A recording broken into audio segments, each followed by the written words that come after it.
Senhor presidente, em primeiro lugar, bom dia ao deputado, nosso deputado Paulo Ferreira, a deputada Thelma de Souza, que está aqui nos prestigiando, né? O companheiro Wilton, que é presidente da Federação da Estiva, que tinha um compromisso agora cedo, um compromisso pessoal, e colocou o Zé Adilson para substituí-lo, mas já está aqui. Nós vamos ter hoje uma reunião importante com uma mesa de negociação que foi criada na Casa Civil e que veio aqui para essa casa junto com o presidente da Comissão Mista do Orçamento, que analisa a medida provisória e o relator. Então, o nosso tempo está corrido. Quando nós fomos convidados para esse debate, para essa audiência pública, né, e o deputado tem demonstrado uma preocupação, tem acompanhado os debates que estão acontecendo, essas audiências públicas que estão acontecendo lá na comissão, né, eu acho que esse tipo de evento, ainda mais quando eu cheguei aqui e ver o deputado falando de que nós temos que ter cuidado e que essa casa tem que pensar muito quando for analisar essa medida provisória e a forma com que nós vamos aprová-la,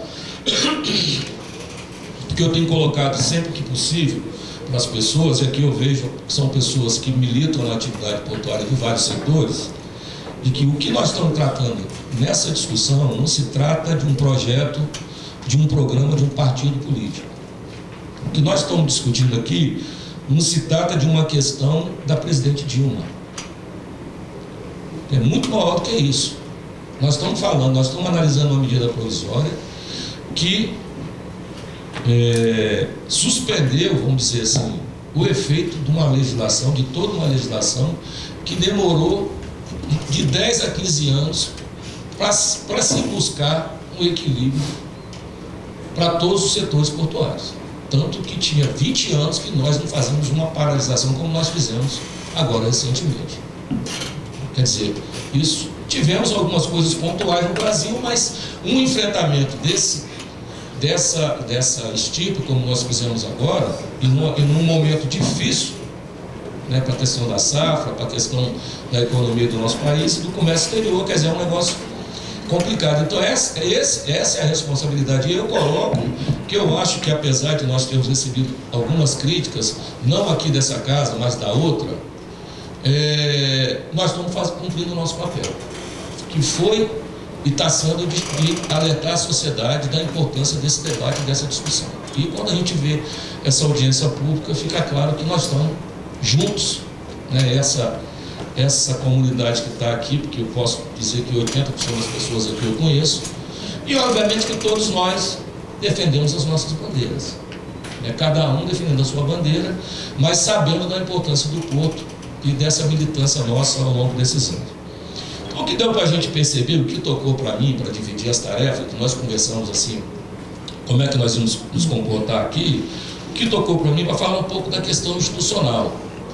Né? E obviamente que nós, ao analisarmos os passos do governo federal com relação à questão de logística, os programas de logística que o governo tem apresentado para nós, a criação da empresa de projeto de logística, o próprio organograma novo, onde a CEP se configura como um instrumento de política portuária nacional, a responsabilidade e a ligação da Agência Nacional de Transporte Aquaviário para a CEP, para a Secretaria Especial de Portos, saindo da alçada do Ministério do Transporte, e o próprio escopo da medida provisória, onde ela remota, onde ela transfere das autoridades portuárias atividades até então para a Agência Nacional de Transporte Aquaviário. Então ficou claro para a gente que o governo quer estabelecer uma política portuária para o nosso esporte, uma política nacional. Pelo menos eu sempre defendi isso,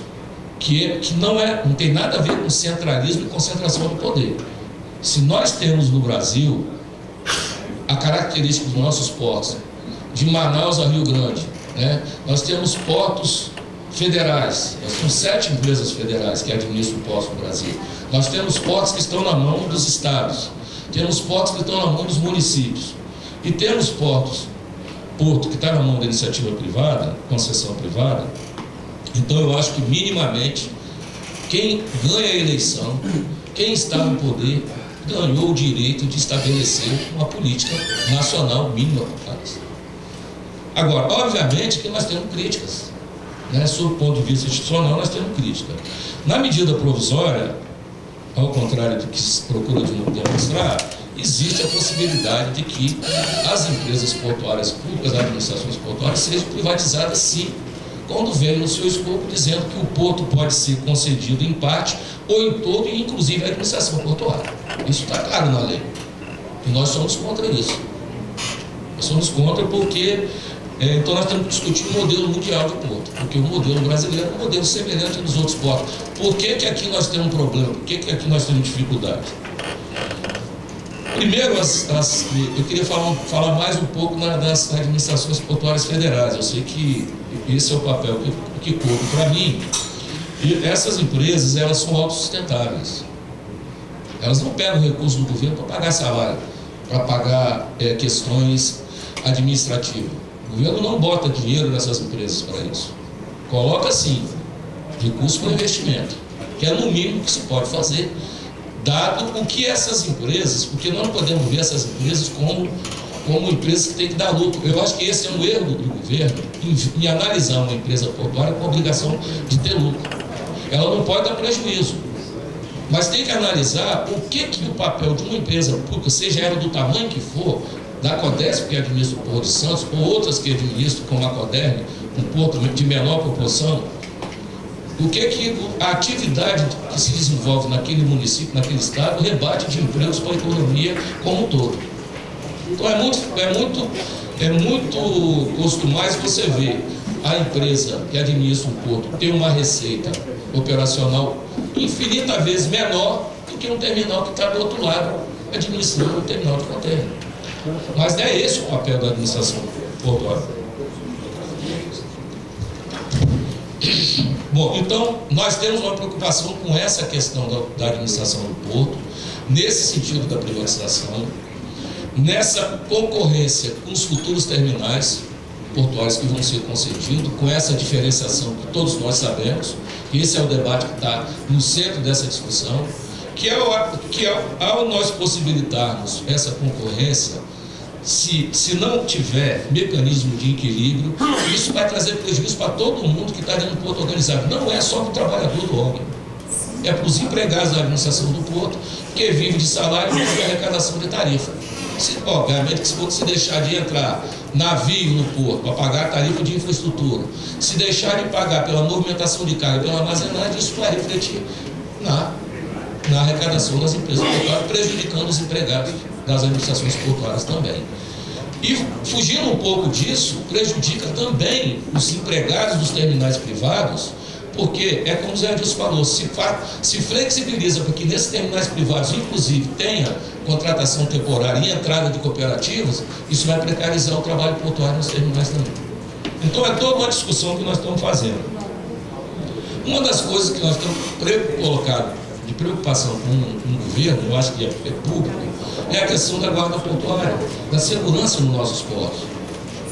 Ora, o governo tem feito, está fazendo, continua aplicando verbas no sistema internacional de segurança nos terminais brasileiros em função do Código Internacional, que tem exigências para serem cumpridas. Tem que investir em novas tecnologias, tem que investir em acessos modernos para os portos, tem que contratar pessoal, tem que investir em armas, tem que investir em novas tecnologias, tem que investir em preparação desses trabalhadores, em contratação desses trabalhadores. Então tudo isso tem sido feito ao longo desses anos.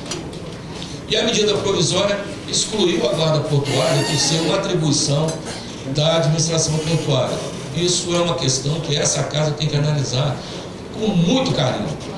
E nós estamos falando de 37 portos no Brasil, e que a partir do momento que nós dissermos que as administrações, as empresas públicas não tem que ter pessoas no seu quadro de funcional para cuidar da segurança, nós estamos entregando isso à própria sorte que os senhores sabem tão bem ou talvez melhor do que eu.